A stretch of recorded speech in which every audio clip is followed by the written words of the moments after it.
welcome to Quick and Early Miracles.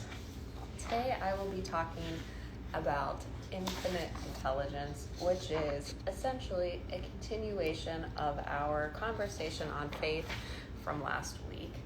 And I'm going to use a couple illustrations and emphasize that, let me see, what do I want to emphasize?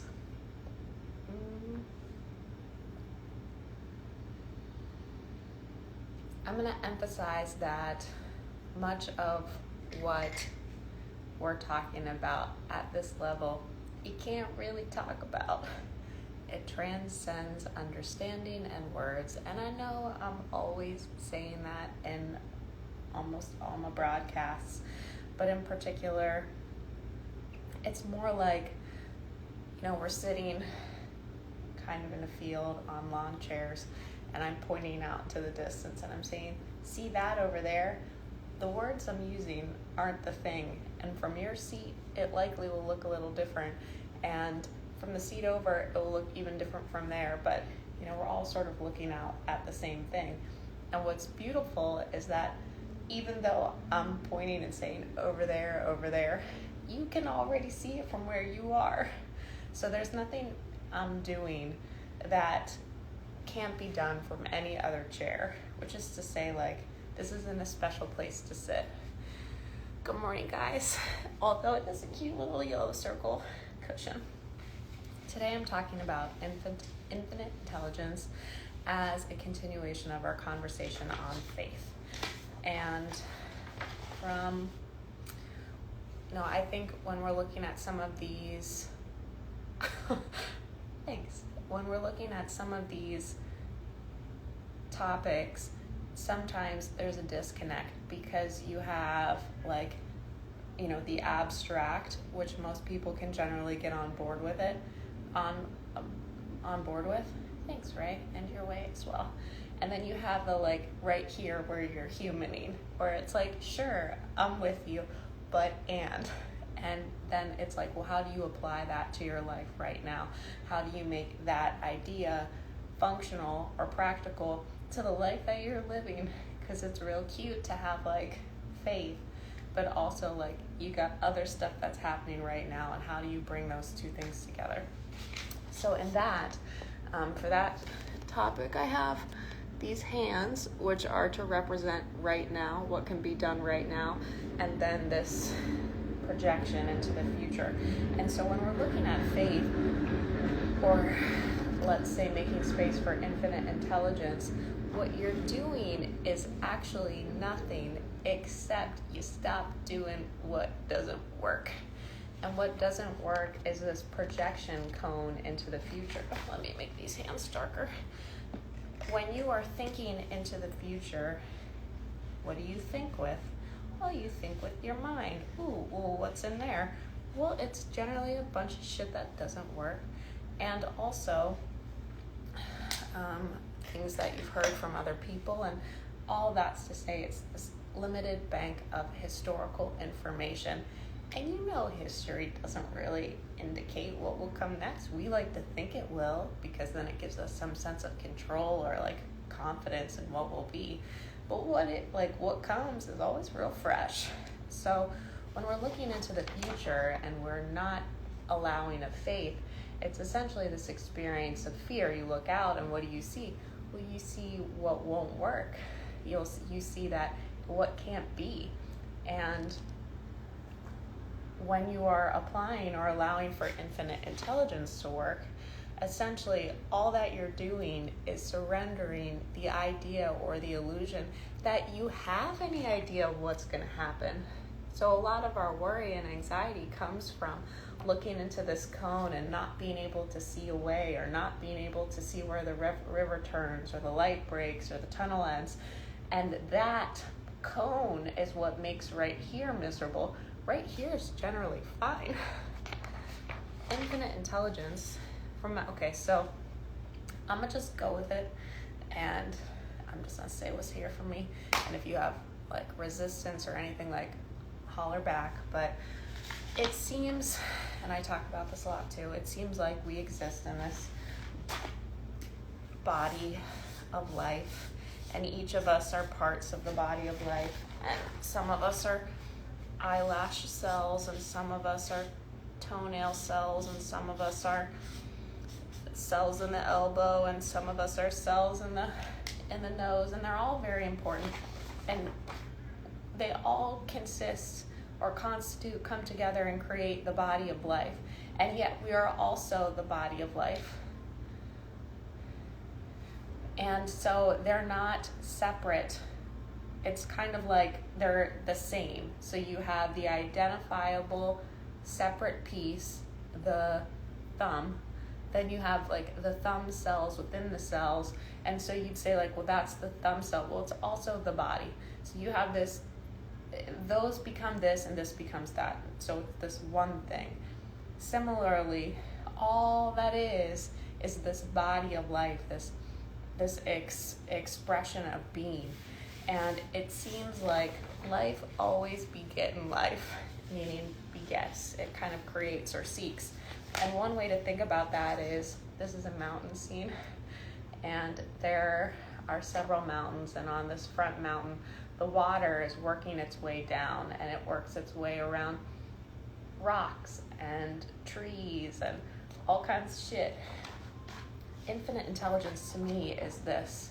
It's like the water is going to find its way. From where you're sitting, you might look at the path that the water has taken and say like, no, it should go over here. Why isn't it over here? This is bad or wrong. But infinite intelligence is doing its thing to get the water where it needs to go. Similarly, we're part of this expression of life, and sometimes we look at how life is moving, the events that happen to us, how we're thinking or we're feeling, and we say, no, it should have turned right over there, it went left, it's wrong, it's bad, this isn't where life's supposed to go. And when we do that, oh man, it's the silliest thing, because we make ourselves miserable because we think that we might be miserable later, when right now, again, it's cool. Another way to think about infinite intelligence or life force or God kind of working its way is, here's a fence and a vine, and the vine works its way up the tree, and it uses its little vine fingers to hold on to the fence and kind of works its way up. If let's say the plant had a level of consciousness that was similar to ours, maybe it does, but let's say this was a chatty plant, and this chatty plant was watching the other plants, and it saw that when the other plant was about this high, it had latched onto the fence post that was closest to it, and it had bloomed here and had done that. And so this plant, which infinite intelligence was gotten it to life, started to judge itself and say like, why don't I have that here? This is wrong. I should be going over there. It started to lose its shit. It isn't present to the experience that it's having. It's not there to enjoy it. And it also stifles the life force in it because it's trying to control it. It's so silly. But that's essentially what we've learned to do as humans, where we have, this infinite intelligence flowing through us. I mean, look at what babies can do. They go from babies to like full people. That's wild. All of these things that happen in your body all the time, and it just sort of like life-seeking life, it generally will heal and correct itself, and does most of the time. And same with when we're looking at, parts of the earth that have gone through trauma, and I mean like the actual physical earth, it figures out how to heal itself. So when we're looking at how to allow this in our lives, sometimes we play the chatty plant game where we look at the other things and we say, oh, my plant's growing wrong. Why isn't my plant here? Should it be there? Like, why is my plant doing this? This is wrong. And that denial of your individual unique experience pinches you off from it. And when you listen to Abraham Hicks, they talk about being pinched off from source. That's it. You basically don't sit, you think that your mind knows better than life. There's the sun on that side. And let's look at this practically. So let's say that you're like, cool story, bro, but that can't be. let's say that you play the game where that's not how it is, and you allow yourself to continuously say, this is wrong, this isn't how it should be, this is, what does that do for you? How's that feel? Does that give you a lot of get up and go do something? Do you feel creative? Do you feel open to other people? When you deny life, when you say this is bad, this is wrong, what you get? And so faith at one level is basically, again, it's sort of the absence of the idea that you have any fucking idea. And again, you can't, because what was won't be what is, nor will it be what will be. And even if it was, your head can't figure it out and call it by name. There's too many factors influence each other. So this idea of faith is not something you have to conjure up. It's only the dropping of the illusion that you have any fucking idea what stuff means and where it's going. For example, let's say that you run a restaurant and you get a call that one of your employees isn't going to come. Well, your head is like, this means that we're going to be short-staffed. This is going to be all. But God or life or infinite intelligence might have just allowed for an opportunity, and it's not necessarily this then that, meaning the opportunity caused the calling off or etc. It's just sort of saying life is going to do the best with what is, as long as you're not in there singing the song about what's wrong. So let's say that that's the case, then maybe some of the servers that stay get the opportunity to make more money or have the experience of working together in a tighter turnaround or something. And so life will make the most of it. Are you? As the bird flies. Thanks, girl. Yeah, that's what came to me for you. So let's go back to, okay, what does this mean for the present? So what I'm talking about in faith is basically, this is the forward-looking cone, and that's from where you sit, you look forward, and from your mind, you say, these are all the things that can't be, this is why it's wrong, this is why it won't work, Faith is acknowledging that what you're doing actually isn't real, and nor is it helpful. So you're not getting faith, you're not making faith, you just stop doing the thing that's not real. So coming back to okay, well then what? If you're allowing for things to unfold, what do you do now? I thought of this. I draw a lot of ships and I draw a lot of letters that are backwards. In this instance, there's some holes in the ship. And let's say you're out at the ocean. The mind, upon seeing the holes in the ship, would think, this is done. Where's my guitar? I'm gonna sit here and play till it's over. There's nothing that's left. The mind can't see a solution there. The mind can't forecast the most miraculous thing. Who knows? Maybe James and the Giant Peach is a real story. An oversized peach flies overhead and picks your boat out of the water.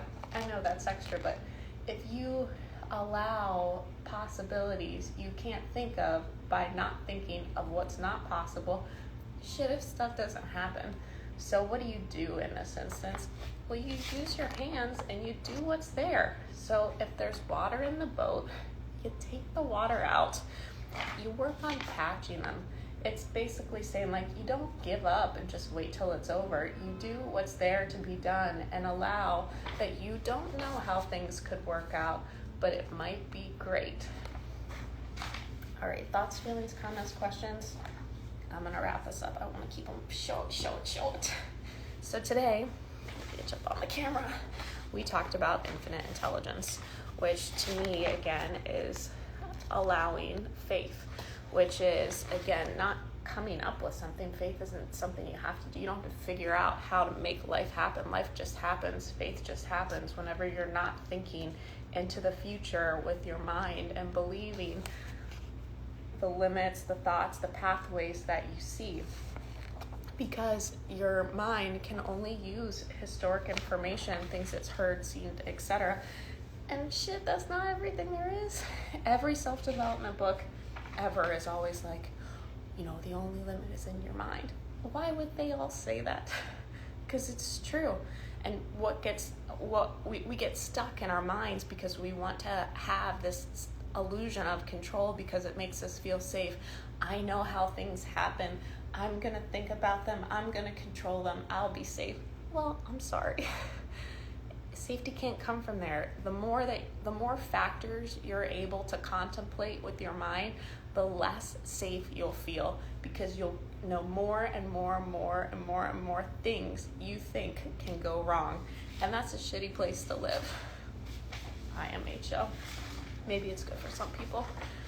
I talked about how infinite intelligence will essentially work its way out, and all you need to do to be a witness to that grace or to be a receiver of that grace is to drop the illusion you have any idea what's happening or why, and in the interim do what's there to be done. So if it's mending the holes, getting the water, looking for a job, having the conversation, whatever is there, like, do what's now.